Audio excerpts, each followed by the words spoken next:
and good morning, good evening, and good day. My name is Scott Tiller. Once again, you've joined me for an episode of the Gunpla Insider. This is for the Gunpla Network.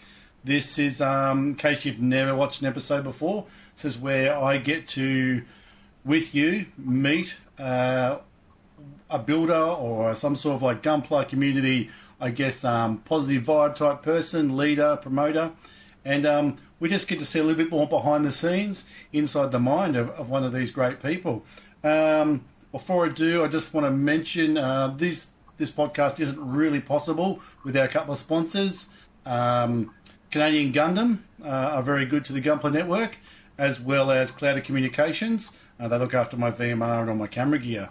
And now, all the business aside, I would like to bring in Ryan Bartoletti. Ryan, how are you doing today, mate?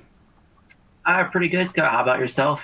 Yeah, good. We've worked out our time zones. It's around 10 past 2 in the afternoon in the future on a Saturday here. And it's Yep. sometime Friday afternoon. I had this conversation with Rob, Gundam Taz, and no, we don't have hoverboards yet, so you can just relax. Yeah. So, Ryan, like we're going to go through a bunch of your builds and talk about kind of what floats your boat as far as Gunpla and models and that go. But maybe just tell us a little bit about yourself, and just fill us in on sort of what funds your addiction and why you think you're addicted to Crackpla. Shoot. All right. Start things off. My name is Ryan Bartoletti. I'm located in Washington, United States. Closest major city that everybody should be familiar with is Seattle. What I do for a job is I work for the United States Navy. I've been in for almost 9 years. Work on diesel engines, and I've been through a couple of deployments, so I've been all throughout the world. Nice. As far as Gunpla goes, I started when I was about 9 or so, where they used to sell Gundam kits at Target. I'm not sure if you ever heard of that store. Yeah. We in Australia we call it Target because. You guys are fancy. Yeah. No, it is Target, but yeah, Target. Thank you. Go on. Yep. Yeah. So I saw one day. It was a wing Gundam model kit, and I was already familiar with the franchise with Gundam Wing playing on Cartoon Network on Toonami, which most of Americans are familiar with already. Yeah, it seems to be quite common. Yeah. So I just decided to try it out. With the help of my mom, I was using her nail clippers to kind of cut the pieces off the screw. Yeah, I think everybody has. I've seen people doing it on some of the domestic flights where you're allowed to carry stuff. People, long haul flights building Gunpla with a pair of nail scissors. Yeah, clippers. Yeah, I imagine with the tools that I have now, it might drive me nuts. Yeah. Okay, so I guess a young lad in the Navy, and that you can afford Gunpla and stuff. Do you still go away much, like offshore, like do you get away much still? Actually, right now I'm in the good spot of my career where I'm on shore duty, so I don't have to go out to sea, do deployments. So I get to go home every day, see my wife, see my cat, type thing. Yeah, it's good. I did a few years myself, and it is nice to be in a world where you're just not getting screwed around quite as much, and someone owns you 24/7. Exactly. Yeah. Would you say amongst your kind of peers and stuff at work, is there other people that build Gunpla? Like, have you got a little sort of Navy group around you, or are you kind of one of those that's that robot guy? I'd say it's a little bit more not as common within the Navy, but I have found a good community of builders over here in Washington. Yeah, cool. I suppose with some of the cooler weather too, it's a good opportunity to take up hobbies that allow you to sit in the comfort of your home heating and things like that. Yeah. All right, look, I'm just going to quickly, we will get back to it later, but just in case I forget, because I do have a tendency to, this is your RBGunplaWorks Facebook page. So let me just like that. And yeah, people can go here and keep up with what Ryan's doing. They can also go to your Instagram, RBGunplaWorks. Yep. Nice and easy.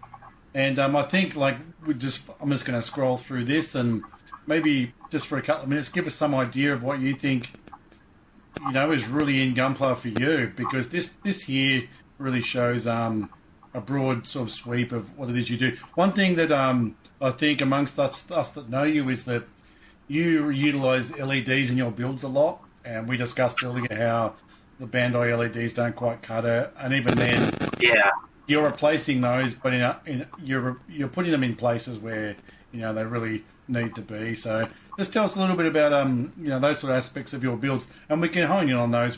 We've got a few builds to look at that really do. It's the LEDs that make them pop. There's no doubt about that.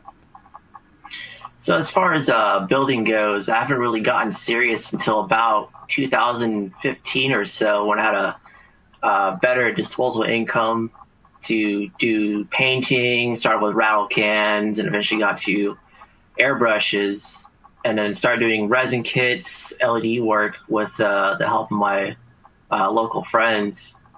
But before all that, I was just mainly building them out of box just for the fun and pleasure of it. It is fun, isn't it, just to build a kit up?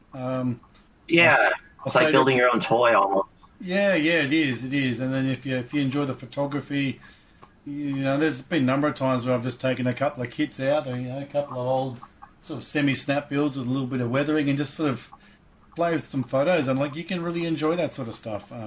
It's an underestimated aspect of underutilized aspect of just building, just playing with your toys.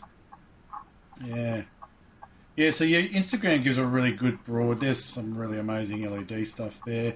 Your Instagram gives a really broad view of kind of, what you can do and what keeps you busy. We'll just have a bit of a look at a few of your builds in particular. Not an LED build, but a very shiny, glossy candy Sinanju. So it seems to be kind of like a rite of passage. People do either like a super glossy Sinanju, or a super glossy Camphor, or a super glossy Zaku. And this the Sinanju. Did this at what sort of point of your skill set do you think you're at? What level do you think you're at? And was this something that pushed you, or was it something that like you just did and went, nah, that's okay, I'm going to move on now? Actually, this build ended up being a birthday present for a friend of mine. Oh, really? Because, yeah, I know, right? What a great gift. You're a great guy. Well, I had a friend who helped supply the kit and also helped buy the supplies. But it's a secret. One of our mission is like subtly getting you to commission him a kit.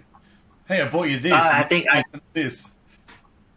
it is, because he wanted me to actually light up all the thrusters, but for my current skill level at the time, I couldn't do it, so I just ended up doing the mono eye. Yeah. Is the candy stuff like? Is it something that you? I've sort of looked through some of the others. It's not something that you seem to focus on, but as far as like paint skills and stuff, is it just for you? Is it just layers and layers and layers, or is there a real knack to it? Did you have to go back and do some of this again? It was just more so layers, just adding layers upon layers, and then you also got to keep in mind is the more layers you add, the greater chances of you will be chipping paint when you do assembly. Yeah, of course. Yeah, because you're basically just adding a whole bunch of gloss coat on that. Yeah, right. Are you a fan of the Sinanju just as a mobile? So I meant to ask, do you watch much Gunpla?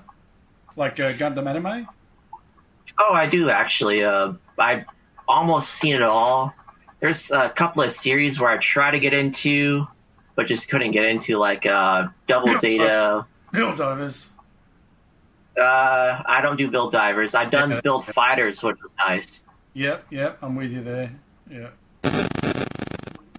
Yeah.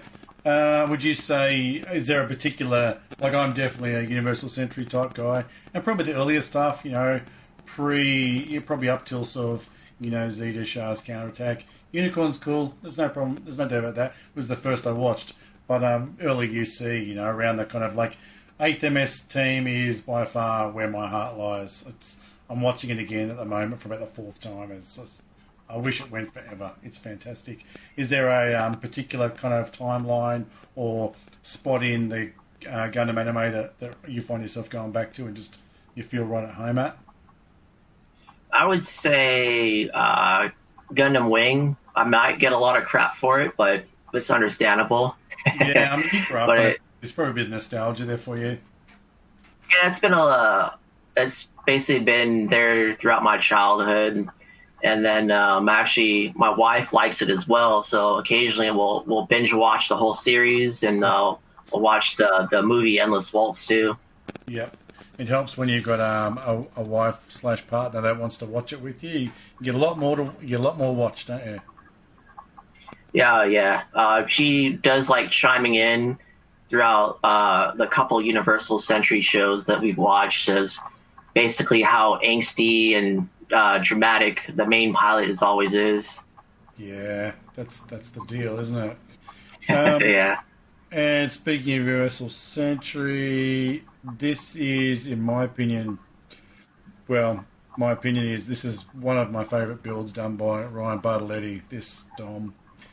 This is pretty amazing. Tell us about this. Anything you want to tell us about this as I just sit here and drool over the pictures? Well, I've always wanted to do one of the main characters from the show. So it's a Char's Masquerade Rick Dom. It is a resin kit by the 51 Studios.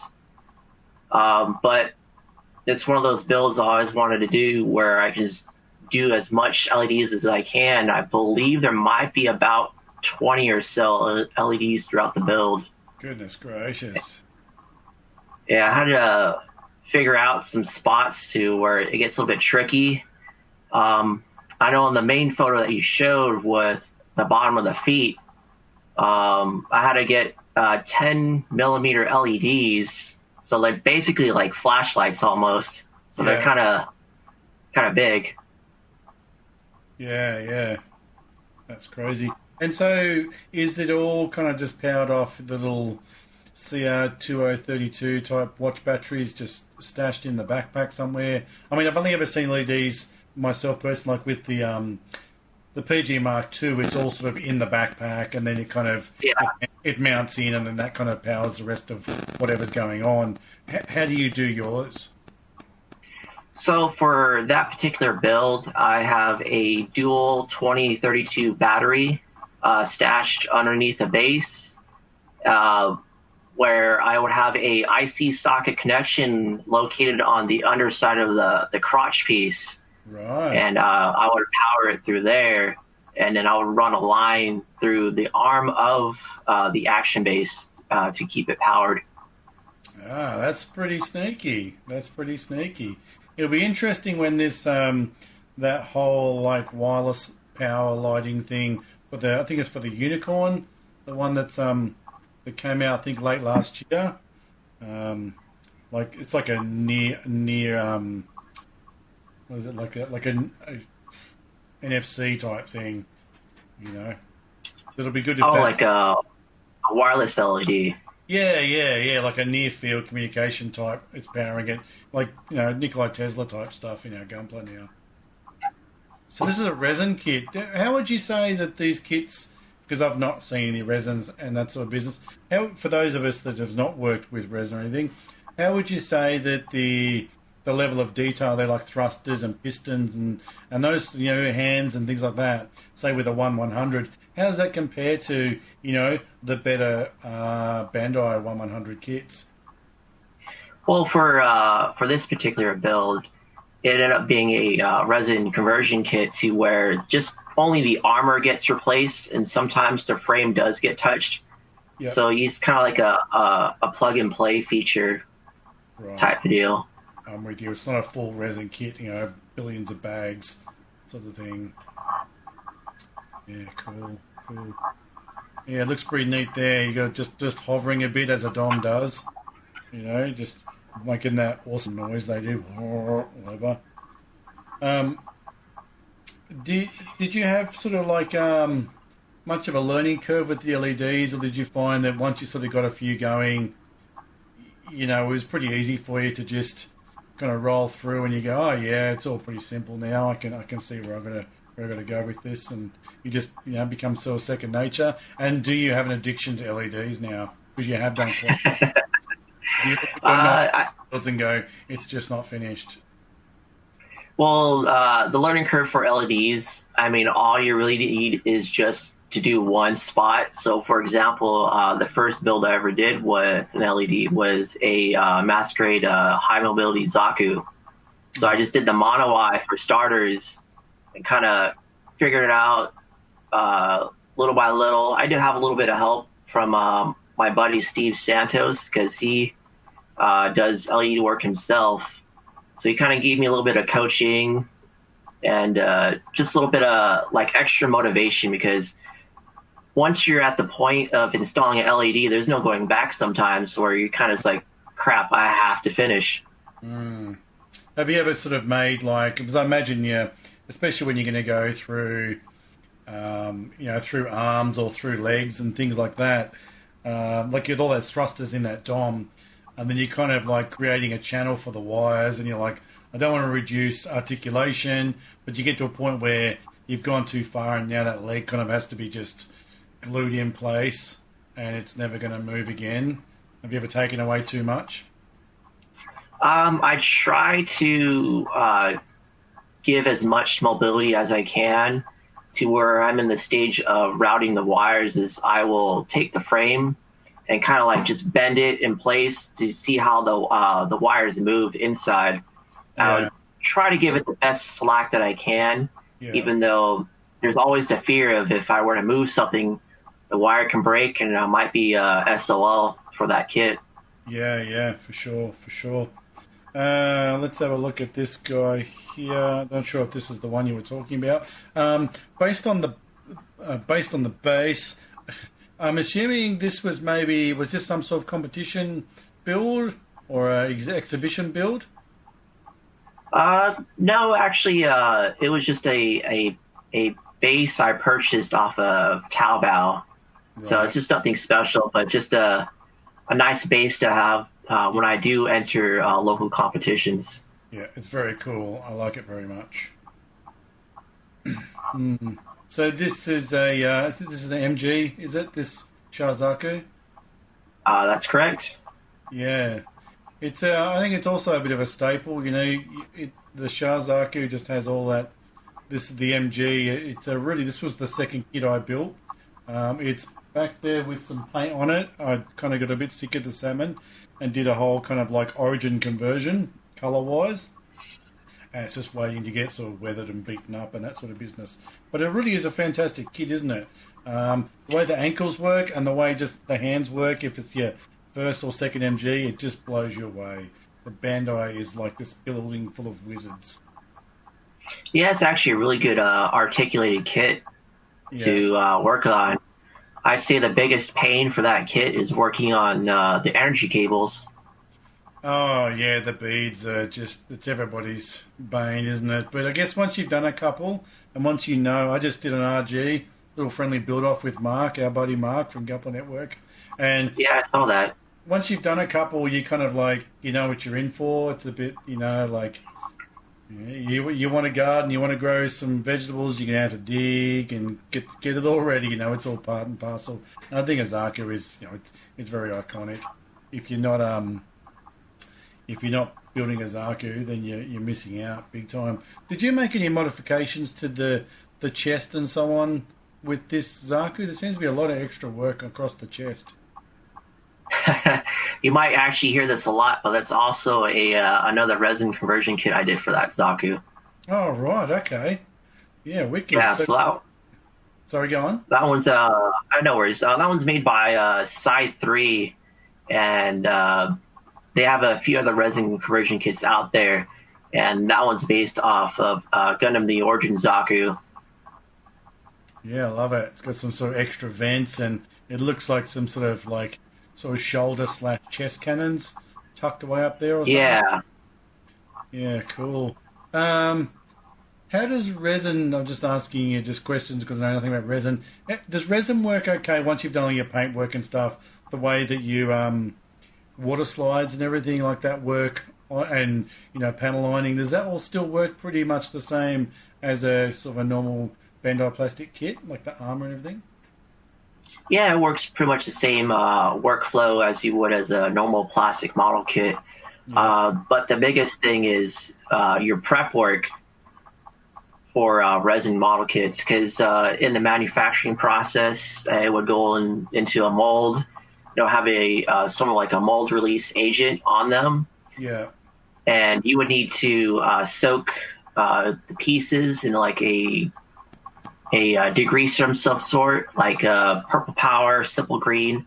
Yeah. I mean, worst case scenario, you can do like dish soap. Yeah, yeah. Just in your kitchen sink sort of thing. Yeah. Yeah. Because with that mold release, it would prevent even primer from sticking to the part itself. Yeah, right. Unreal, hey? Unreal. I mean, resin seems very rewarding, but for me at the moment, I'm just not quite there. Personally. Yeah, it's a lot of work.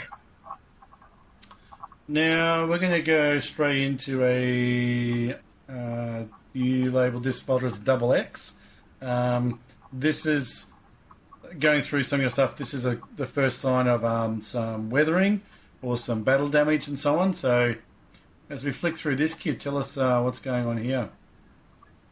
So I did that kit probably in early 2017. I was kind of like in my experimental stage when I was painting Gunpla. Yeah, I mean you can call it take a little bit of LSD, and meeting strange.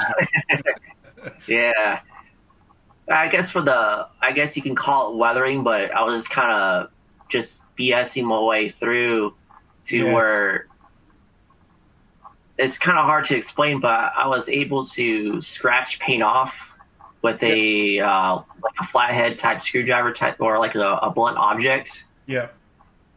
It was weird how the paint layers worked, because for the base coat, I did a Mr. Color aluminum, and then I applied the blue on top, and then I was able to create like a chipping effect almost with it. Yeah. Looks like it's a big cat fight or something like that. I guess, but I mean, at that point, I was like, no idea what I'm doing. Yeah, and you've got to do this stuff. It's easy to get protective over a kit and sort of go, I'm not going to try this, I'm not going to try that. And if you don't have a lot of money, it is hard. But if you've got the kit to play with and you've got the time, you only learn from giving it a go, don't you? It's a pretty rad shot there of it. That looks really awesome.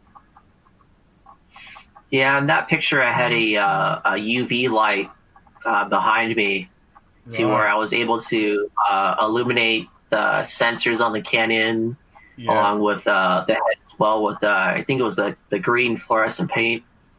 Yeah, and these kind of bindery type. I'm not sure what these are, but the way they're just kind of. Oh, it's the solar the moon panels for like the satellite cannon or something. So I've only watched a little bit of Gundam X, but yeah.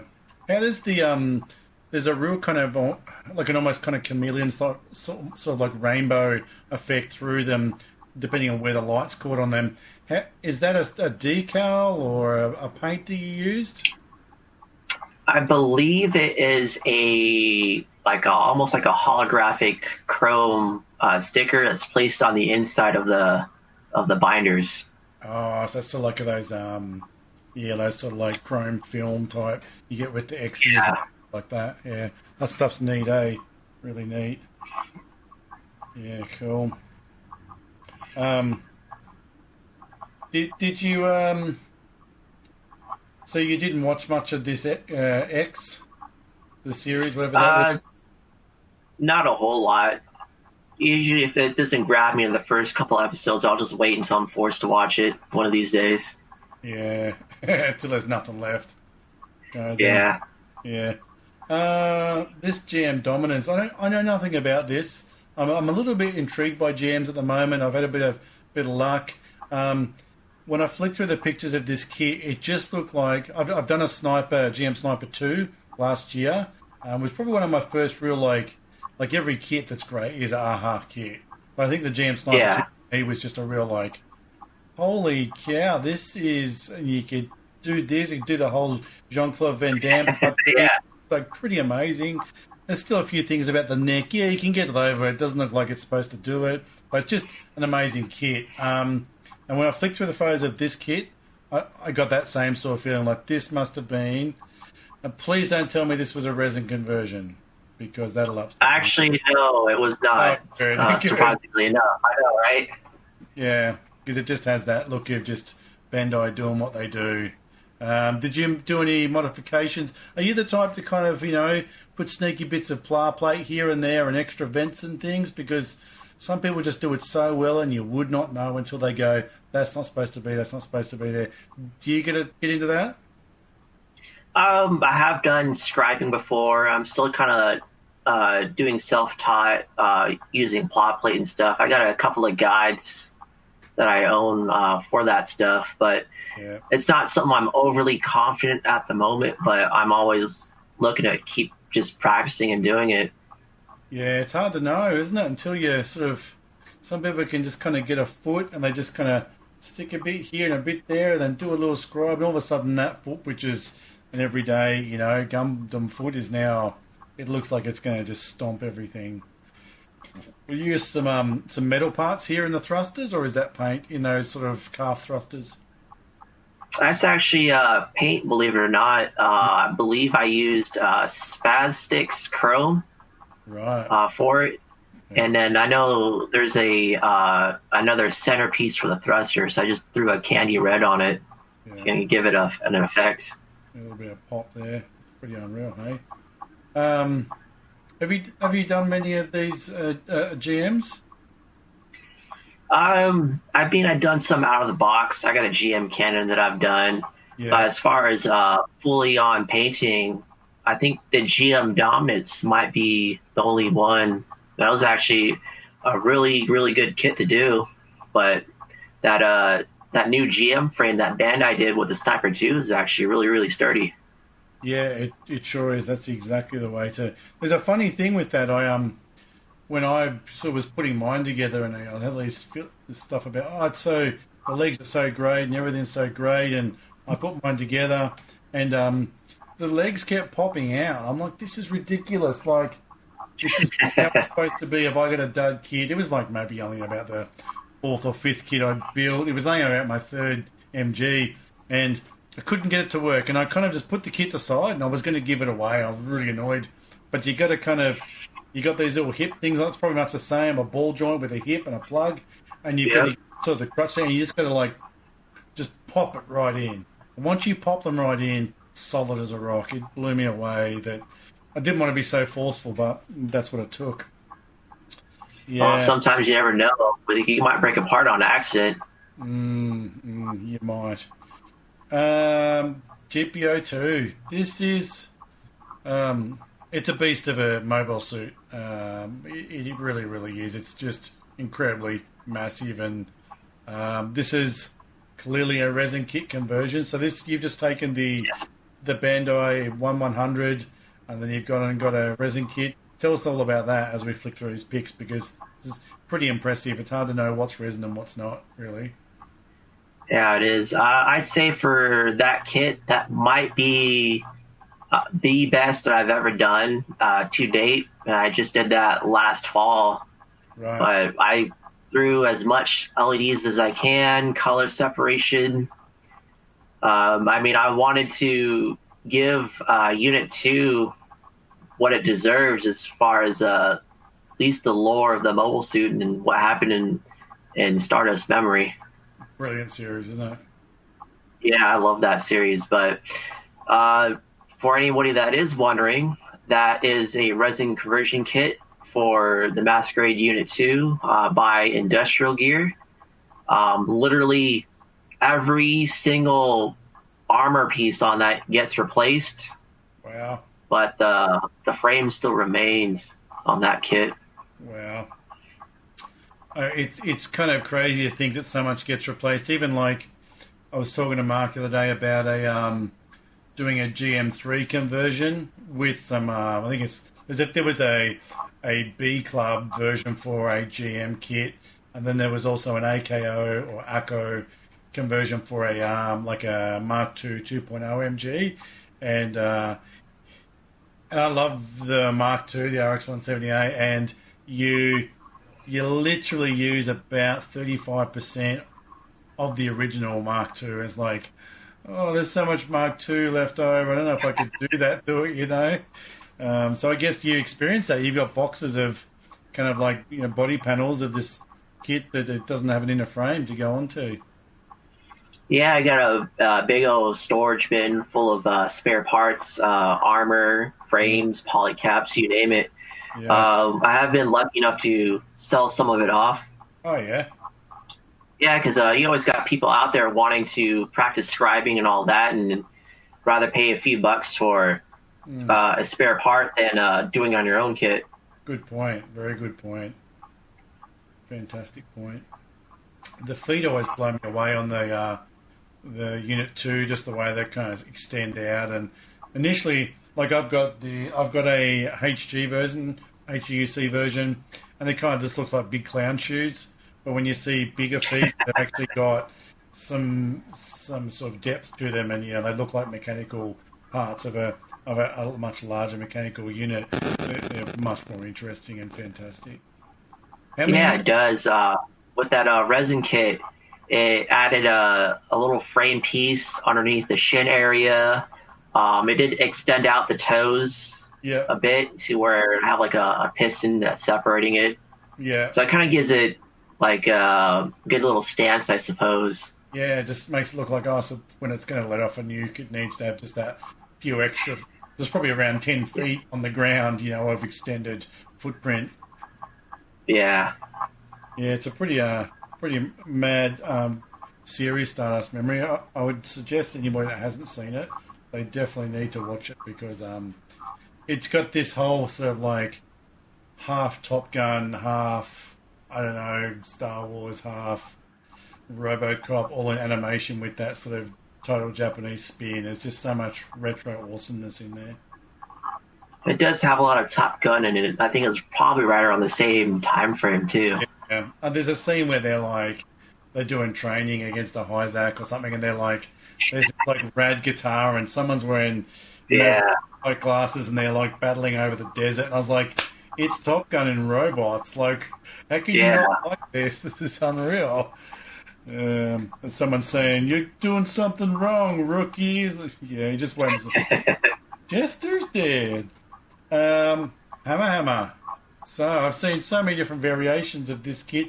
This is like one of the kind of, I guess, cleaner, kind of cleaner kits, versions of this I've seen. Did you enjoy this build? It was a pretty good build.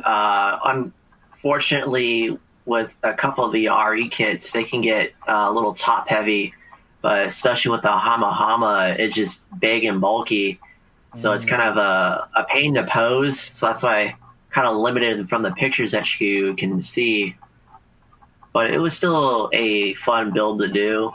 It was just something I've never done before and kind of a out there type deal. Yeah, it certainly is. Did you do any modifications to this, or just purely just painted what you wanted to see? Yeah, I just basically painted it out of box. Yeah. Is that, again, in the shoulder, those thrusters, is that just paint, or have you gone metal parts? And in the chest, torso there? That is actually painted candy blue. Fantastic. What is your, do you kind of get around the different paints a fair bit, or do you sort of have something that you tend to go for and, you know, you trust it and then you just use it a lot, as in brands and you know, flavors and so on? For the most part, I'm a lacquer-based user, so I'm a Mr. Color Snob. So that's pretty much the primary paint I use. I have done Gaia Color, a little bit of Tamiya, and did some Alclad as well. Yeah, right. They're pretty popular in their own realms, aren't they? These little on the shoulder, those yellow, it looks like a key without the key bit. Is that something you're doing? Because I've seen that on a few different builds, and I've never noticed that symbol before. Is that just a decal, or is that in the mold? That one's actually in the mold in the armor. Yeah. It's probably some form of panel line, but in that recessed area, I just threw a little bit of a brass paint in there to kind of highlight it a little bit. Yeah. Fantastic. Yeah, I don't know much about this kit, but every time I see it, I kind of... and then I saw Aaron Simon's version for GWC is like a whole bunch smashed together, and it's very different to this, but I can see, how people can meet. And I'm like, yeah, I'm sure as an RE100, it'll turn up somewhere cheap, on someone's boot sale table. I'll be like, sure, I'll take it home and give it a run, have a bit of fun with it. For sure. Have you've had much experience with the RE100s? I've done one. I've done the Mark III. I did the Shah's Mark III, and I personally freaking loved it. It's rad. What about yourself? Have you done many of the RE100s? I have actually. I've done the Bawu, the Mark III. I've also done the gun cannon detector. Yep. Yeah. I believe that might be as far it for the RE100 kits. Yeah, they can be fun, can't they? They kind of feel a bit like a big HG, and if you're willing to do a bit of work with them, like the Mark III I did was the first time I'd done any masking, so it was a good opportunity just to kind of, try something out that I'd never done before, and it's pretty successful if you kind of squint, it's come out pretty good. Yeah, they're not terrible kits to do if you want to do any modifications. They're relatively inexpensive. I've done some custom LED work on a Mark III and Bawu. I think we've got yeah.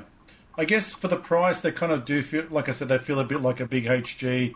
There's a lot of open space, and then an MG is probably a better option for a first scriber, and you get that space, you get the easy to manage kind of panel sizes.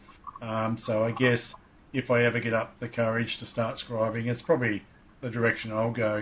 Just pick up another Mark III because I'm familiar with the kit already, and go to town. The Moon Gundam. Now I'm actually when the Moon Gundam doesn't have the thing on the back, I'm actually becoming somewhat sort of partial to this. I've seen a few really great builds, and it has much more of just when it's just there looking tough. How did you find this kit? It's a pretty new kit, and it's getting pretty popular responses. Well, how'd it go for you? Actually, it's a really popular kit. It's the first high grade ever built and painted for, just a display piece. And I saw that so many people were doing their own thing. They're giving it high praise. So I just wanted to give it a try myself. But with that kit, the possibilities are endless. I turned a higher grade kit looking to like an RG with the amount of color separation I put into it for masking. I threw an LED in the head. Yeah, a lot of masking. Seen some great jobs. There's just a little nubby thing sticking out all over the place, and like the legs, it's got a real Steiny kind of look to it around the legs, and the rear skirts. That's smacks of Sazabi. It's got so much to really like. Even up top, it's got sort of like a GPO1, full burner type thing up the top. It's really a lot of good things smashed together. They love their crotches, Bandai. There's always something going on up front there, but I don't know, makes sense. I guess you'll argue, you need these to back away from the enemy. So yeah. Would you buy this kit again, do you reckon, and play around with it some more, or was it out of curiosity and now you're like, yeah, sure? I'd consider buying the kit again. Originally, I wanted to light up the Psycho Shards with LEDs, but with the limited space in between the plate itself and the backside of the armor is like I can't really fit too much, and at that point I would have like a million wires running behind it down into the base, and this is just not something I wanted to do just yet. Maybe you could get away with like some sort of like LED strips, under each panel. It might end up a bit thicker, but if you can get a really thin strip and then kind of, build a wall around the edges to sort of like on the edge so it sort of fills up that gap. I don't know. You're the expert, but yeah, say if you're having to put like an LED every sort of spacing. Yeah, it's just a tight spot, and then you're also worried about with the LEDs hot spotting, to where it'll be illuminate a section, and then maybe a part of it might be a little bit dimmer, so it just won't look as even. Yeah, for sure. I love it. I love it from like the waist down. Like I don't mind it. It's like two different kits. From the waist down, I love it because I'm a massive fan of the Stein, the original Stein, the original Vercar before it was cool. Yeah, that's one of my favorite suits. Yeah, it was like we went to Japan and I picked it up and I loved it. When I brought it home, I built it, and I've got it here. I haven't even top coated it. I just detailed it a bit, put all the water slides on it, and it's just there, just looking so awesome. I will probably buy that kit again one day, and yeah, it'll be fun to just enjoy in a whole new aspect. Yeah, I did pick up the narrative version recently. Just figured, as I love the Stein, as might as well give a little bit of tribute to the narrative version. Do something with that. Yeah. This is it here, right? That is, correct. Yeah. Yeah, it's pretty rad. It is actually pretty rad. I do think I need to get it. A couple of these done up in like a team or something would be pretty amazing. Have you seen the narrative? Were you fortunate enough to get I have. Oh, yeah. We've seen the 23 minutes, so no spoilers, but did you enjoy it? I thought it was okay. It could be speaking to a different fan base. I'm not too sure. Yeah. But my wife and I thought it was just all right, but maybe they could have done something better with that hour and a half time slot. Yeah, right. Oh, well, that's a shame. But, yeah, look, I expect that's the way it's going to go. There's, like you said, a younger kind of audience maybe, or I don't know, maybe it's, I don't want to be to offend anybody, but maybe it's very Japanese, and there's just some subtleties there that don't quite mesh with my upbringing or something like that. Yeah. I love your thrusters on this. These thrusters look unreal. Have you done, I know you put an LED in the head of the moon. Have you done many HGs with sort of thrust LEDs and things like that? Because obviously that's a whole different level of getting stuff inside them. I'm not really primarily a high-grade builder, so I just do basket rated and above. But if I were presented with a high-grade, then maybe I'll try to tackle throwing an LED in it and see what I can come up with. Just pick a nice fat one that's got plenty of, maybe, like a Zegok. Because the Zegok's just, the RG Zegok's just like tubes. You can sort of go for the weapons in between the claws sort of thing. I'm going to bring up your Mazinger build. I'm so keen to. I don't understand it. Everybody's like, you got to go watch some of this, and I'm still got like a million hours of Gundam to watch. But the Mazinger stuff, like, have you got into this as an anime, and did you get this because it was there, or do you have any kind of attachment to the kit? It's a really great build that you've done too. Like the bit of color separation, it's awesome panel lining up on the big kind of red wing thing or whatever it is. Sorry if I'm getting that all wrong. And the hexagonal stuff across the chest, was that just a stencil, or was it sort of like a pattern that you used? So for the Mazinger, the only relation I have to it is my dad. he used to watch it when he was younger.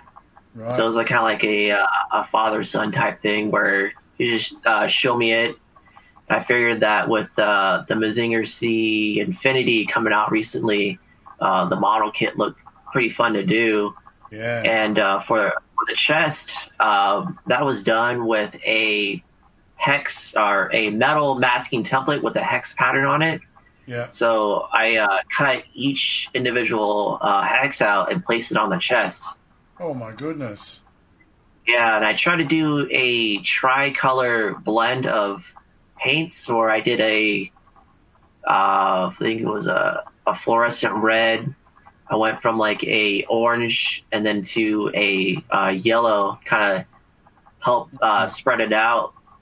But I found the idea from a fan art of where the Mazinger was powering up his chest, and it had like a hex pattern to it. So I just wanted to try to recreate it the best I can, since with the base kit itself, it just has a clear red piece, and sometimes clear parts don't really do a whole lot for a kit unless you do something with it.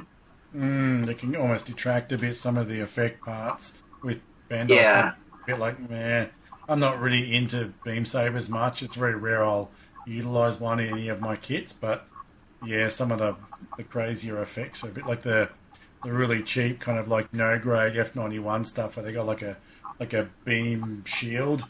It looks terrible, but it is what it is. Yeah, so you reckon you might get any more Mazinger stuff? Was this a Bandai kit? Yeah, it was a Bandai kit. I would actually be open to doing the Great Mazinger, so I'll just do a brother build, and I'll just do a similar paint scheme and style, and just pair them together. Yeah, cool. Yeah, that's a great shot there. I'm sure there's more to it, if you watched it. I've actually got I've played a version of like the Mazinger arcade game. It's like, kind of 942, two of you kind of vertical scrolling shoot 'em up, and it's really fun. You just robots crunching along, getting power ups, and next thing there's another robot with like 20 arms throwing missiles at you and stuff. It is a lot of fun. I won't lie. It gets a few credits in my house. Have you sort of looked at much outside robots? Have you ever sort of looked at, because I asked you for some pics, and I think it's all sort of robot-y stuff, but have you had a crack at like some scale modelling of any sort? Like non-mecha? I mean, as far as that goes, maybe some like Macross model kits or something, but anything like military style just doesn't really appeal to me too much. Yeah, maybe for some of us that, I guess if you're military, ex-military, there's two ways. Either you never left or you left and you're not going back, sort of thing, Much the ex-Navy guys that just love doing ships, ex-Air Force that just love jets. They're just aviation nuts. The IPMS local to me, there's a big military following over there, so they're just all crazy about doing their tanks, doing their planes, doing it historically accurate and all that. So it's kind of funny to see how they do things, and then maybe the interactions that we get with the local Gunpla builders and how they comment on our stuff. Yeah. I'm not sure if there's a podcast that started lately with Joel Stone and Brand and a couple of guys, The Cutting Mat, and the first episode's about IPMS and how they're starting to see a lot more interest in Gunpla, and how the two worlds, the two worlds, contrary to popular belief, can get along. So it's good to see that. This is must be a limited kit, is it? This clear ball? I believe that was the 30th anniversary Gundam kit. So I think Bandai did clear armor sets for a lot of their kits. Oh, right. So this is like the Vicar MG, is it? Yeah. Oh, man, I wish I had. I've got that I bought it pre-built. I bought it pre-built off someone for like, I don't know, something crazy like $20, and he's done all the hard work. And this was the whole goal, was to play with it and to do a bit in a frame. Man, that would be If I could find that, I would be a happy camper. It's actually a pretty rare kit to find because I ended up paying about 60 or so bucks for it. Oh. So it's about 3 times the price of a normal ball. So did you buy the whole kit with the clear armor, or was the clear armor like an add-on pack that you bought? The clear armor actually came with the kit itself. Oh, darn it. Oh, I know, right? If you ever see the clear armor floating around because some weirdo doesn't want it, you let me know, hey? Because that'd be great. Yeah, I'll hook you up since I'll be moving to Japan in the summer. Hey, Bill, I'm making a few good contacts. It'll pay off one day when I need one of those 7-Eleven Zegox or something like that. Yeah, that's ridiculous. The 7-Eleven stuff it both astounds me and amuses me and amazes me. I will never understand, but it's like, for some reason I feel like I need that. There's like some weird subliminal messaging coming through those kits. Yeah, it seems like it has its own like exclusive appeals. Like, 7-Eleven having a run of their own kits, that might be kind of special. Yeah. It would be interesting if you had the space and the time and the gusto to just dedicate like a cabinet or two just to 7-Eleven kits, because having like a whole family of them would look pretty freaking rad. It would. Yeah.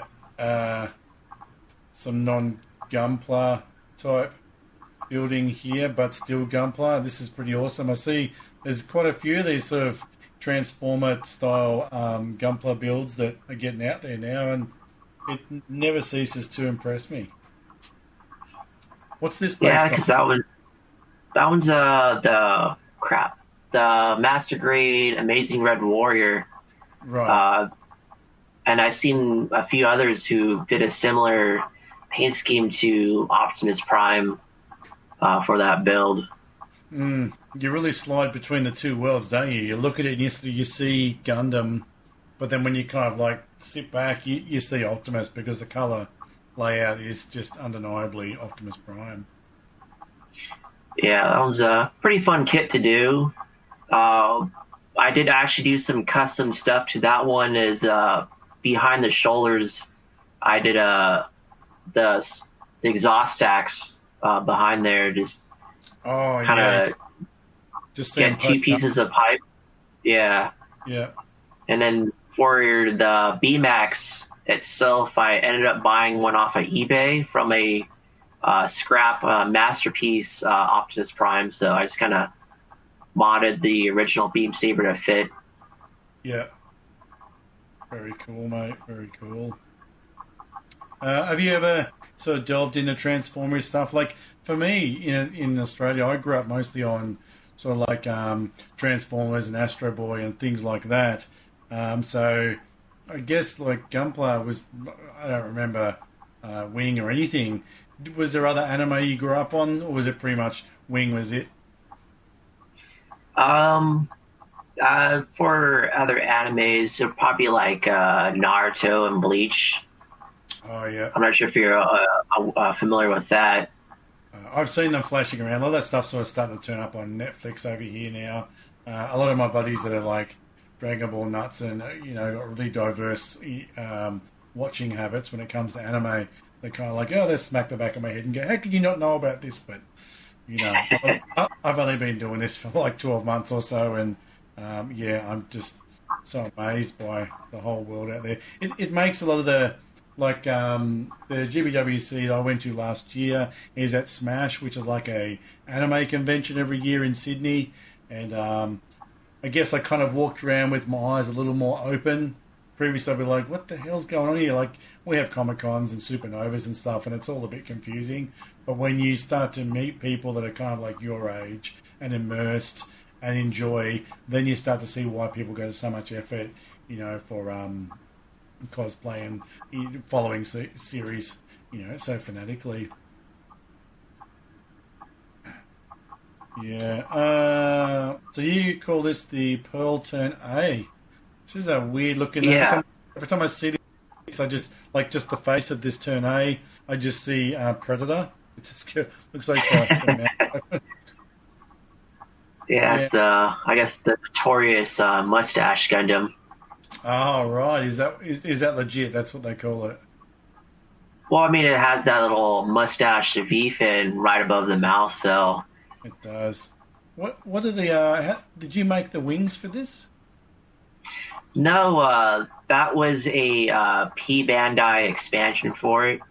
So it either you can get it with the kit itself or get it by itself. So there's really nothing special to it. Mm. Little bit of work on the base there. Sort of gravel and some flowers and things. Was this for a just for you, or was this for a competition or an exhibition or something? I was just for me. I wanted to try out a pearl paint job, so I decided to try it out on the Turn A since it really doesn't have any decals to be applied. Really, not a whole lot of color separation, so it's really good. Mm, A wide base to work with. mm. And for the base, there's actually a cow at 1/100 scale that it comes with. Oh, I really? guess it's a big part. Yeah, so I guess it's a big part of the anime. I'm not sure since I haven't really seen Gundam Turn A, but it comes with a cow, and then you're able to put it inside the chest as well. I have no idea why, but one of these days I'll figure it out. Oh, that's great. It looked to me like like the coach chapter, no pants on the back. That's crazy looking. I've Yeah. never looked at it with much purpose. Yeah, it's a Mm. pretty good kit. It's a little bit out there in terms of design, but if you wanted to try something new, that might be your next kit to do. Yeah, yeah. I guess it's always dependent on how they adapt, the anime or the manga to a kit too. Some people will complain and say, "Oh, this wasn't translated properly," or "This could have been done better." But yeah, because there's always going to be restrictions with how much time and resources they've got to put into something. But yeah, it definitely is funky. I don't know. It just reminds me of some sort of strange sort of '70s Battlestar Galactica type, or Buck Rogers type. Centurion or something like that. Nice work, mate. The pearl comes up nice. Some of the I've got a couple of I've got the unicorn from Gundam Base Tokyo, which is that like gloss injection kind of. It's not a clear. It's something else, and it amazes me how good it looks out of the box, and that's easily as good as, if probably not in person, much better. Yeah, for that type of gloss injection, I want to say it's almost hard to replicate even with airbrush, with like the titanium finish on the white parts. Yeah, yeah, yeah. We're going to look at some photos in a bit. You went to Japan. Tell us about how your holiday. Were you there for work or family or? Actually, it was a belated honeymoon for my wife and I. We wanted to go somewhere we both agreed upon. We both have ties to Japan in terms of the food, the culture. Uh, Basically, we also went for Gundams. We went for her love of sushi and ramen. So it was just a nice trip for us both. And Gashapon, we came back with like bags and bags of capsule toys, bags of them. I've still got a dozen or so that I'm just like, when I get a bit sad, I'm just like, oh, what's this one? Let's open it up. There's so much fun. We've got a 7-year-old daughter, so we were just grabbing. Yeah. We've already got 7 sushi cats and 12 thongs and a train. Who cares? We spent the last 4 hours of our holiday in Japan, like Osaka Airport, just trying 100 yen into capsule machines because what's the point of taking the money home, Yeah, it's actually some pretty cool stuff in those gashapons. Isn't We there? ended up coming across a gashapon where you can get like hats for a cat. So that was actually kind of fun. The beanie type thing. Yeah, Yeah. it was Yeah. really cool. Yeah, there's heaps of good stuff. This is the was on Read about it. Go to the toilet at the Gundam Cafe and press the button. And I actually took video of it to share, and I was like, maybe it's not appropriate to show video of inside the gentleman's toilet, but it's kind of funky, isn't it?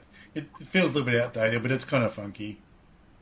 Yeah, it's kind of fun. I wasn't really expecting it to be themed on the inside, but I should have known better. Where just the little action light up for you, a little bit of Yeah. sound bite to it. Were you tempted to go into the female one? Because I think the other one, the female one's a Zaku. I was like, oh, I really want to go in there and see what it's like.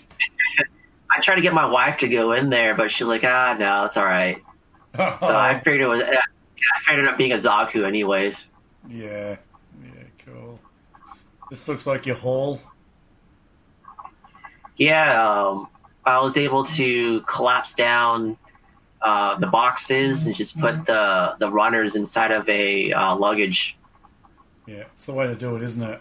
I did something similar where I bought a postal box because they had like a big, long kind of, those the sort of bags that, the snowboarders and that have, sort of long on a couple of wheels. And I bought a box from the post office. I bought 2 boxes, and I used one box to reinforce that box.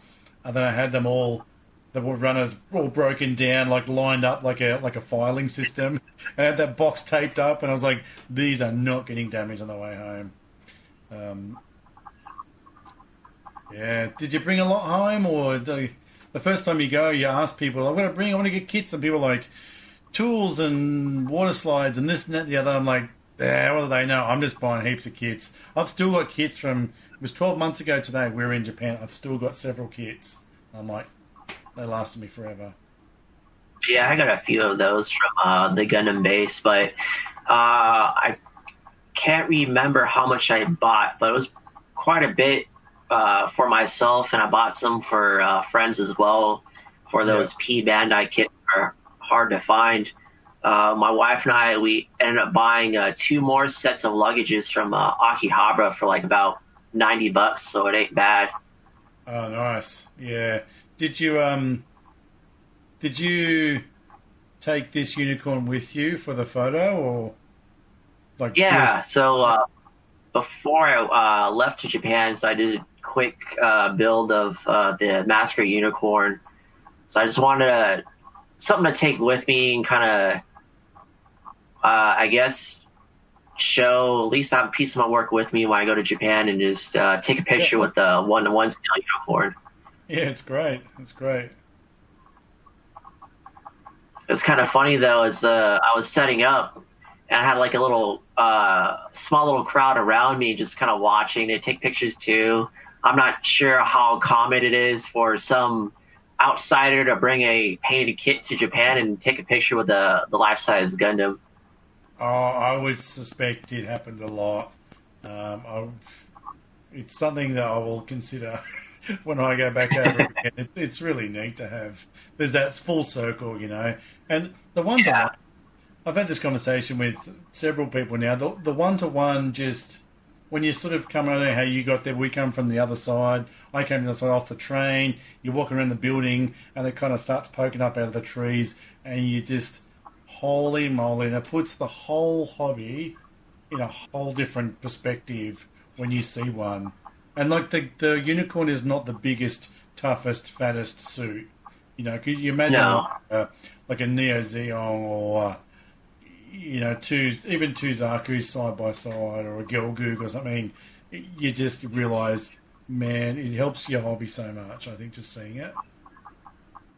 Yeah, it's a little bit awe-inspiring to just see that something that you work on in a smaller scale up in life size. It's kind of great to see, and it's almost a bit motivating in a way. Yeah, definitely. Yeah, Gundam Base Tokyo, or Gundam Front, or whatever it's called these days. It's I know a lot of people I've spoken to where they went to the original one, and they were like, oh, it was better, and people always say that because they went. It's still pretty impressive, isn't it? Like, it's still a really fantastic place to go and just walk around, and there's so much amazingness in that room that you can kind of take home with you and be inspired. I did watch the first probably 2 or 3 episodes of Bill Divers, and when she says, you got to go pick a kit, and he's like walking up and down the aisles and trying to find him. I was like, that's how I felt when I was there, just walking down the aisles, just looking at, thousands and thousands of kits and what's on display there. Did you spend much actually at Gundam Base? So surprisingly, I was able to find a hotel within about 10, 15-minute walking distance of the Gundam base. So out of the 7 nights or 7 days I was there, I probably went there about 6 times. I got nothing to do for an hour. I'll just pop over and just hang out. So then... Yeah, exactly. I mean, it's actually a really great place. Along with it being selling kits, it's almost like a museum.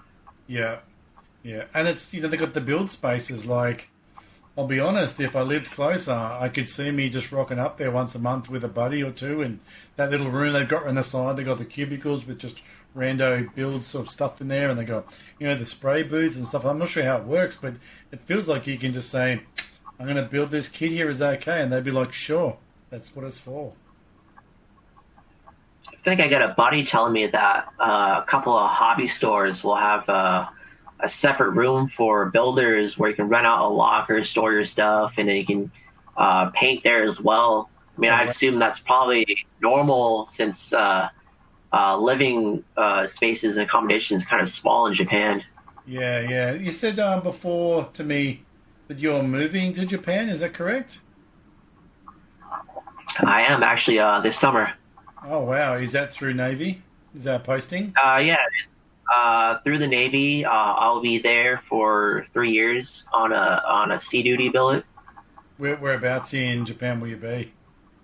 I will be in Sasebo, which is the southern part of Japan. I believe in the Nagasaki Prefecture. Right. You might have to see if you can catch up with the Crow-sama. Yeah. Yeah, he's been over there for a while now, and I think he's doing his darndest to never leave, by the sounds of it.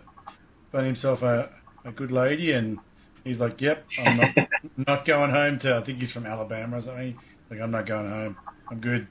I mean, from all the stories I heard about Japan, is that they all love it. They all have great things to say, and they sometimes just want to never leave and try to extend their stay there.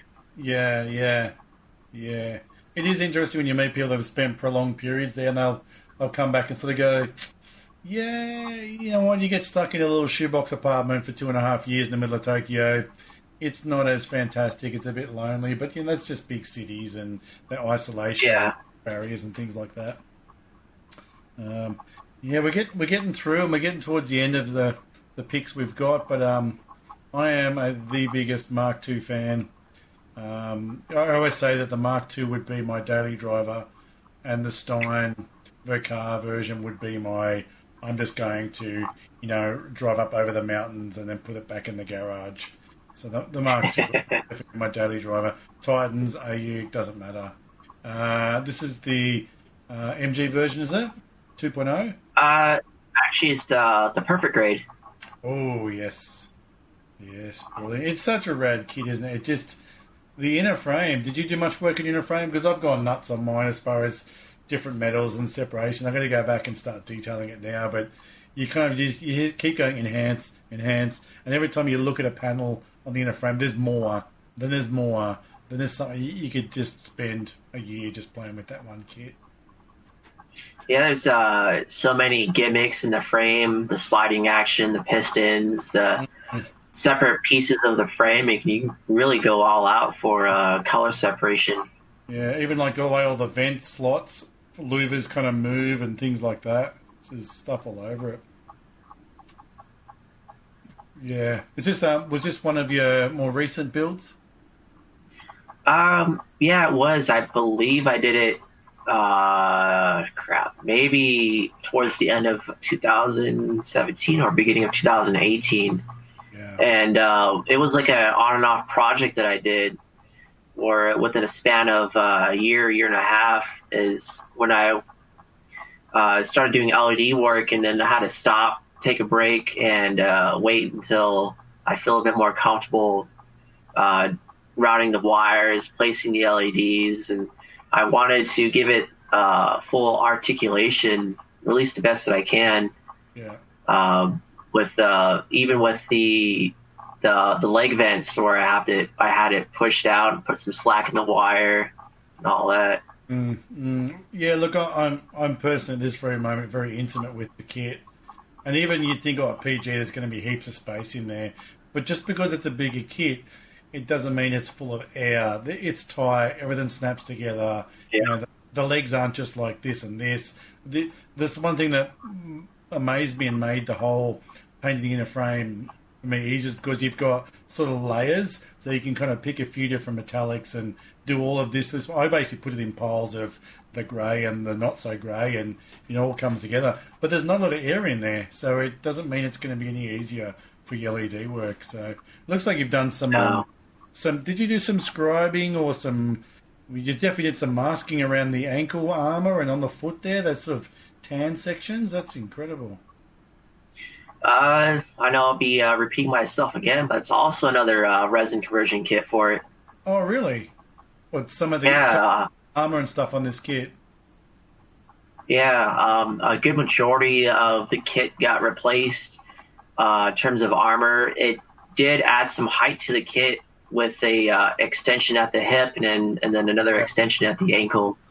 Yeah, I personally think the PG could do with it, because the RG has a real, like a lean, athletic look, but the PG, it feels a bit, to me, it's just a bit bulkier and it's sturdier, it's a bit more, I wouldn't say squat, but it doesn't have that sort of leanness that the RG has, which I was a little bit disappointed with, but at the end of the day, I'll take what I can get.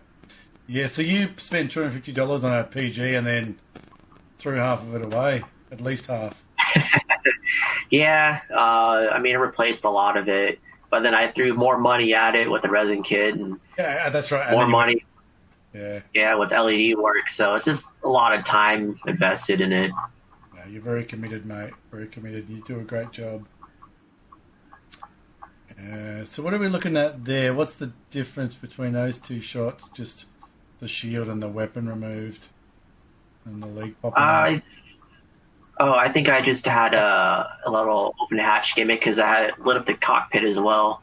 I changed the LED in that spot. Yeah, it's pretty subtle, that one in there, isn't it? I'm sort of thinking I might replace I was given some by a guy, actually, the green LEDs with a red one for the cockpit and the eyes, or maybe just the eyes. Because I've got the Titans, I picked a nice dark blue, so the red just looks a bit more menacing than the green's a bit too subtle, like in daylight. Yeah. Yeah. Is this the only PG you've done? As terms of painting it one, yeah, but I just got a couple that are just snapped out of the box, just ready for whenever they step into my spray booth. Yeah. I know what you mean. What have we got here? I'm just going to punch through these last couple. This is pretty awesome. Was this a Zaku you mentioned before? You've done something with the mono eye, have you? Doesn't look. Yeah. That one was the first kit that I've done to add an LED to. And then that's also another resin kit for the high mobility Zaku as well. He's very clean. He's got that raised emblem on the shoulder. He's in his ceremonial dress on this day by the looks of it. Yeah, I guess a little bit, just a little bit. Some fancy add that you don't normally see. So on the shield there, is that outer part, is that all like sort of different resin parts? Because that's super intricate compared to most shields. The shield is one resin part, but for the Xeon emblem itself was a Bandai builder's part, actually. Nice. So you had to mask all that shield off for what looks like about 5 different colours there. Yeah, it's have to usually plan out my colors, where I'll lay down my primary color, do a gloss coat, and then I'll start masking off the individual areas. Right. Yeah, so many options, so many possibilities for it to go wrong, and almost feel like you have to start again, especially when your base color is, it's there and you want it just to stay there like that. Yeah, there's been a couple of times where I lifted up the masking tape and paint came with it, so that was a bad day. Yeah, I can imagine. Is this the 2.0? Or what kit did you say this was before you threw resin at it? It was a 2.0 Johnny Ridden high mobility Zaku. Yeah, right. The legs on these high mobilities are so awesome. Hey, all those thrusters and stuff. I've got what have I got? I can't remember, the White Wolf RG. That's the only one I've got of that flavour. And like around the legs, there's all fins and thrusters and all sorts of craziness going on.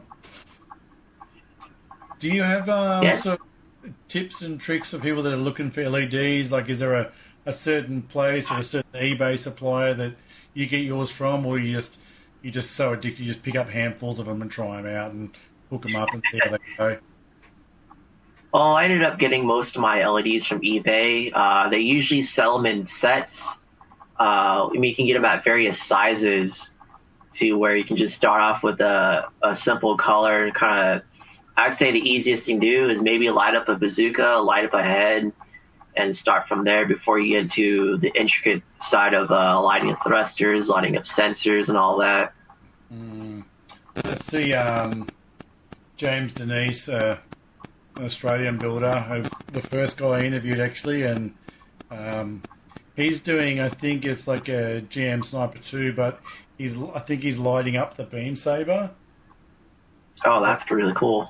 Yeah, it is really cool. So it's I've not seen. I mean, like I said, I'm a bit of a noob, but I was like, yeah, that's going to be rad. Might start a whole new trend. That's the sort of thing James does. What do you use for your photography? As far as and lighting and stuff. I got a Nikon DSLR, like I think it was D5100 model.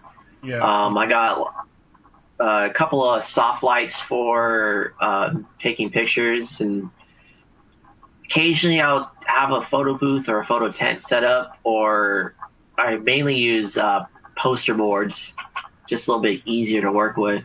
Yeah, and they get I find they get a bit more sort of consistency across the surface with your textures. Some of them can give a effect too, like if you get a kind of like a grey, like a battleship grey, and you get your lights in the right place, you get this natural, with the curve, a natural dark to light or light to dark, depending on how you move your lights. So you can get some nice results from just, $2.50 worth of cardboard from down the paper shop, I mean, the simpler the better when it comes to taking pictures. You don't have to really overdo it or anything. No, you don't. All my photography is on my iPhone 6S. I've started using a few apps lately where I can sort of change exposure and focal points and exposure points and everything. But yeah, I've got a very average digital SLR kind of like look-alike type thing. But I just kind of want to snap it and share it, and because I've already got the next kit on my bench, I haven't got time. Yeah. Yeah. We've got some random picks. This is the last of a sort of featured build. This is the Bawu that you mentioned. Quite possibly my favourite build of yours that you've shared with me. The GPO 2 is awesome, but personally, this is a pretty rad build. Again, the hex stuff, is this all your same trick with your little tiny hex stencils, or? Yeah, it was the same trick where I'll cut out each piece individually, and I'll lay down my base color first, and then I'll lay down the pre-cut masking hexes on there. And I just kind of have a feel for the idea of, or if just see what kind of looks good, what flows, and try to match with the whole suit itself. Might have a couple of random hexes here and there, but just kind of give it a little bit of randomness to it, but also just make it flow well. It reminds me of when you see those, some dude will get some Mercedes AMG two-door coupe that's already probably a $1 million car, and then just give it like a $200,000 crazy paint job sort of thing and rip it apart and throw carbon at it. And it reminds me of that total sporty, like as if the Bawu isn't already a beast. I'm going to make it look super sexy as well. Is it sometimes pictures don't quite. Well, often pictures don't quite give the true color. Is this kind of like I'm seeing it as kind of like a dark burgundy mauve type with there's some greys through there, but the base color is that kind of like a dark burgundy sort of color? It's actually a really dark purple. Yeah. Kind of call it my mauve or something. Yeah, I kind of call it my signature purple. If I've done it in a few other builds, it's just a nice color to do. It's not very something that you see very often. Those up the back of the legs there, is that the same as the ones they use like in the PG Mark II in all the joints? They got those. It's just like a little watch type chain, that gold and stuff, or is that something you painted? Just something I painted that's on the back side of the knee joint. Oh, that's a good job then. You totally fooled me. Yeah. Yeah, it's certainly an interesting suit just to look at, you know, no matter how it gets done.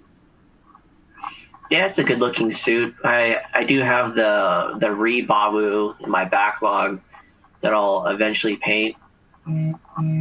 Yeah, I'm interviewing our buddy Harry soon, and he's got a nice Babu that he recently did. He got like a nice green one, so I'll be interested to get his opinion on that too. Yeah, rad. The only pictures we've got left, which we'll just kind of quickly flick through, or not quickly, we don't need to rush. You've given me some random whip picks, so I'm just going to kind of this is probably going to answer about 25 questions I've asked you throughout the chat we've had. Yeah, that's what you're talking about. So you get a stencil and you trace these out, or how do you get a perfect X every time? So it's kind of hard to see with the metal masking template, but I'll lay my masking tape down, and I'll kind of like rub my fingernail across it to see the outline. I'll just get a fresh, brand new blade from my hobby knife and just do some cuts on it. Yeah. But once you get into the groove of it, you kind of know what you're doing and can just like bust out a whole bunch in like a 20-minute time frame. And it must be sort of like a bit nerve-wracking. You've done all this paintwork, you're using a pair of tweezers or two to locate them all, and then you kind of got to pick them up and move them, and you're like, oh, this could go so terribly wrong right now. You don't want to have too many bourbons before you do that particular job.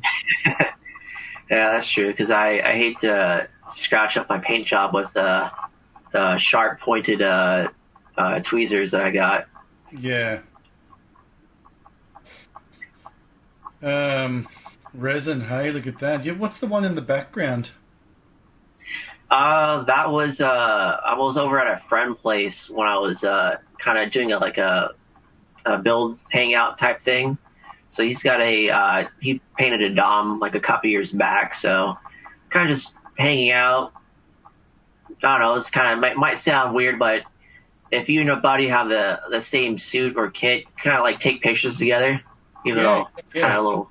It's good to see the same two kits, you know, different interpretations and things like that. Is that the same kit? Is it the one that in the background? Yeah, it's the same base kit, but for the one that's pictured, it was just before I painted that into the Char's colors. Yeah, awesome. All right, we'll just sort of flick through these. If there's anything you wanted to, that's obviously there's your 10mm LEDs that you. Wow, look at that, getting resistors and all. Yeah. So I was kind of wanted to show a couple of tight spots that I was working with. Even with the older mass-produced kits, even space could be limited. There's your little IC sockets from the stand up into the crotch there. Yeah, I see what you mean. Wow, dude, that's impressive. So impressive. What do you... And it might be... You go on? Oh, sorry about that. So it might be a little redundant, but I do most of my LED work with the parts already painted. So it's kind of hard to pre-plan and route the wires when you go ahead and do it before you paint sometimes. Yeah, yeah. Adding a whole new element, like some people like, oh, you got to do your seams and this and that, and the other. You're adding like a third dimension to the whole process. Yeah. You need to be in there and stuff. Wow, look at that. Have you left one running? Like, have you left this kit running on, a couple of batteries stacked and sort of seen how long it'll run for? It would usually last a couple of days, actually. Oh, that's pretty good. So usually I do a couple test runs with the builds I do with LEDs, and when I get prepared for a local Gunpla competition. Yeah, a little bit of masking going on there. Yeah, just doing some insane stuff. Yeah, totally insane. Totally insane. Yeah, that shield so this is just the MG, but it must be quite a big shield, because it's the size of a battleship, that shield. It's unreal. Yeah, it's a pretty big shield. It's heavy, and how to get its own separate stand for it. Yeah. Because kit can't even hold it at all. Did it gain a lot of weight when you put the resin on it? It did. There's a little bit of weight to it. Luckily, the inside's pretty hollow. Yeah. But it's still a big, giant hunk of plastic. Yeah, it sure is. Yeah, this is a pretty lot of surgery going on here. Yeah, so that one's the leg frame for Unit 2, and I tried to at least pre-plan the wires throughout the frame, and unfortunately, with it being an older kit, I have to do seam welding for it. Yeah, right. You got some decals there. Oh. Yeah, I wanted to at least test out what decals look good in certain spots before I go ahead and place them on. Yeah, it's a bit of a risk, isn't it? Because you've got some scrolling on there.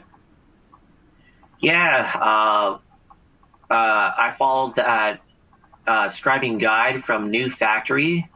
Kind of lays it out step by step, where you can just do a certain section. After that, you follow up with more scribes, and then eventually you just come out with a completed base or kit sometimes. Nice. Well done. Wow. Nice. That's inside there. That's bananas, eh?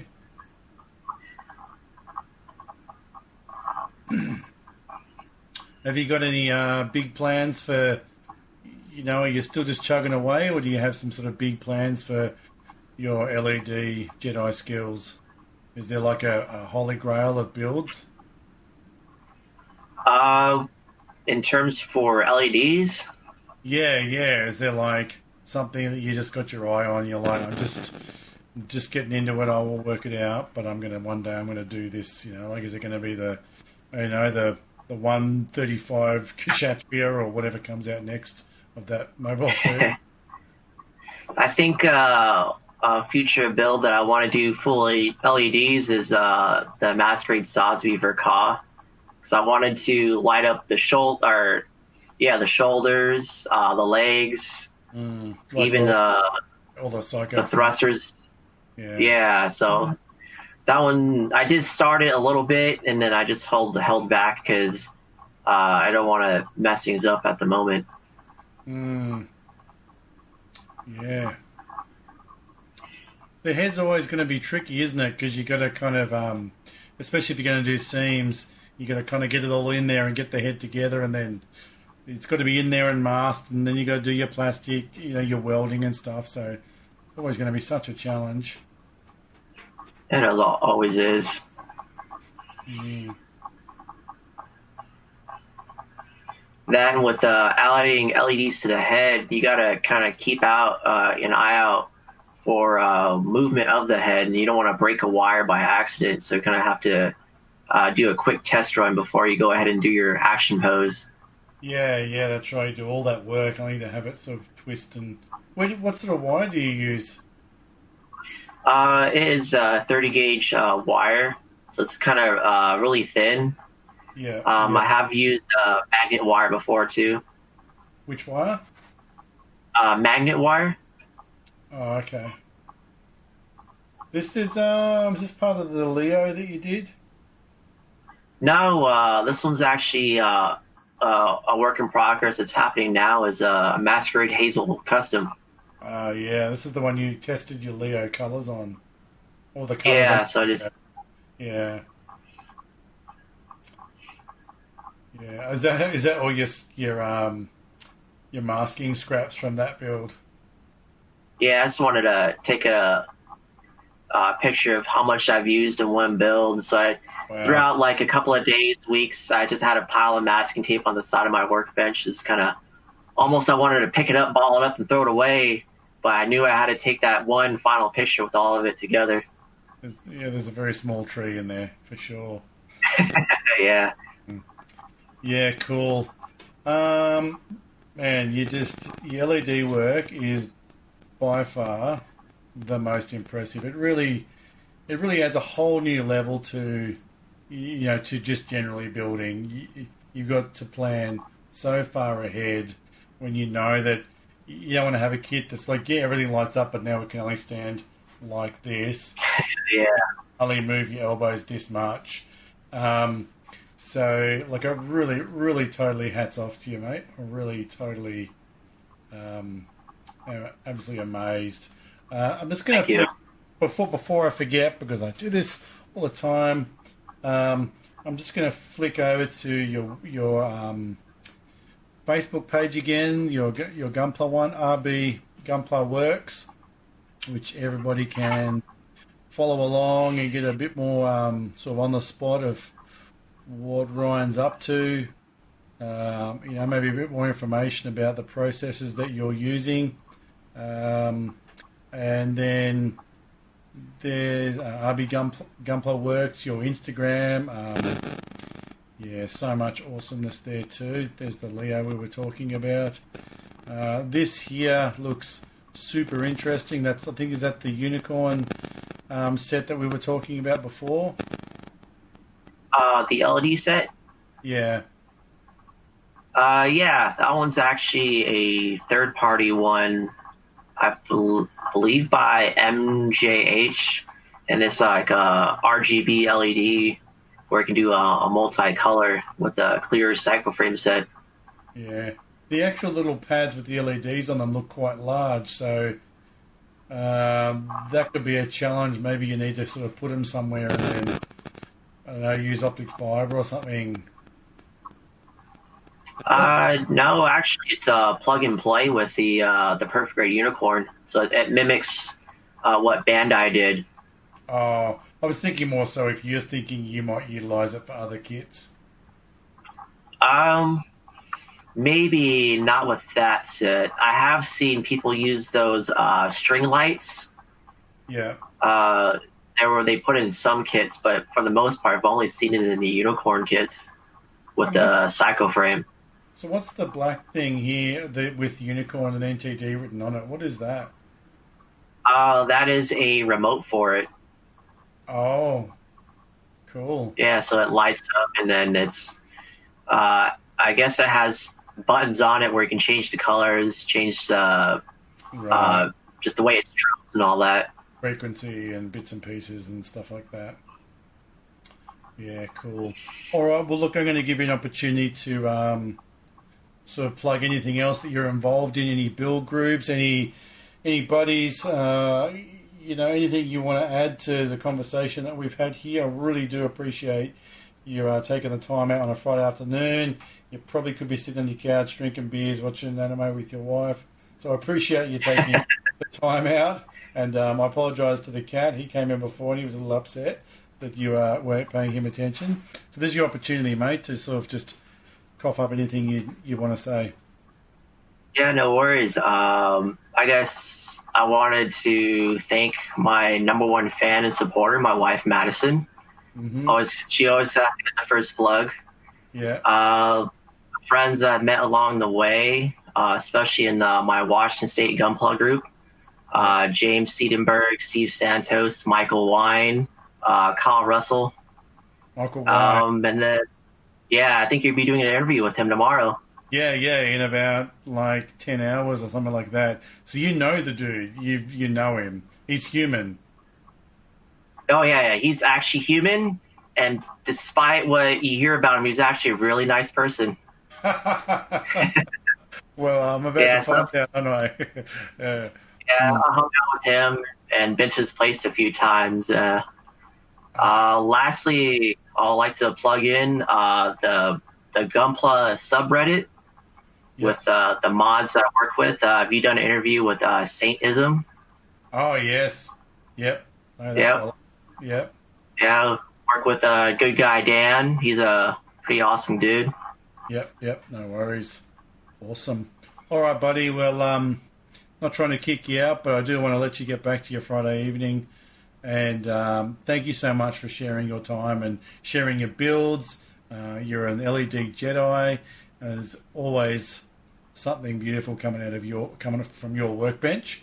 And any time you want to drop by and share some more stuff with us, just let me know and we'll catch up and we can do it all over again. Yeah, sounds like a plan. All right, buddy. Well, look, safe travels. Stay warm. I think you're coming in spring now, so it should Yep. things should start improving for you. And yeah, keep building, and we'll be watching. All right, thank you, Scott. All right, mate. Thank you, Ryan. See you, mate. Have a good one.